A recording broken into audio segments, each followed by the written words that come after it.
வணக்கம். நான் தான் பிரபாகரன் பேசுகிறேன்.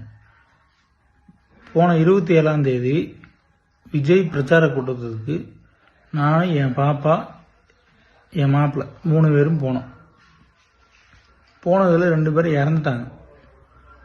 எப்படி இறந்தாங்க, எதனால் இறந்தாங்க எப்படின்னு எனக்கு தெரியல. அதனால் பார்த்தீங்கன்னா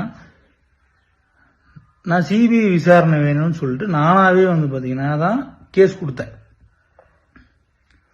இப்போ நேற்று காலையில் பார்த்தீங்கன்னா டிஎம்கேலேருந்து எம் ரகுநாதன் சொல்லிட்டு ஒன்றிய செயலாளர் அவர் இந்த மாதிரி 20 லட்ச ரூபா பணம் தரோம், வேலை வாங்கி தரோம், அதை பண்ணுறோம் இதை பண்ணுறோம் அப்படின்னு சொல்லிட்டு எல்லாத்தையும் கேஸ் வாபஸ் வாங்க அப்படின்னு சொல்லிட்டாப்புல.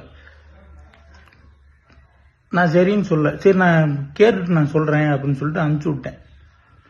இப்போ பார்த்துட்டிங்கன்னா காலையில் நியூஸில் இந்த மாதிரி போகுது, பிரபாகரன்றவர் இந்த மாதிரி கேஸே ஃபைல் பண்ணல அப்படின்னு சொல்லிட்டு போகுது. நான் தான் கேஸ் ஃபைல் பண்ணேன். இந்த மாதிரி என் பேர் தான் போடுறாங்க.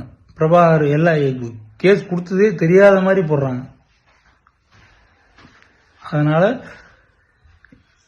இவங்க இந்த மாதிரிலாம் பண்றவங்க வேற என்ன வேணாலும் பண்ணலாம். நானும் எங்க அம்மாவும் மட்டும்தான் இருக்கு இப்ப என் குடும்பத்தில். எனக்கும் எங்கள் அம்மாவுக்கும் உயிருக்கு உத்தரவாதம் வேணும். இவங்க இதெல்லாம் பண்ணுறவங்க என்ன வேணால் பண்ணுவாங்க. எனக்கு எங்கள் அம்மாவுக்கும் உயிருக்கு உத்தரவாதம் வேணும். அதுக்கு பார்த்தீங்கன்னா சுப்ரீம் கோர்ட்டு தான் உத்தரவு. அது எனக்கு சொல்ல தெரியல, நீங்கள் தான் பார்த்து பண்ணிக்கணும். நன்றி, வணக்கம்.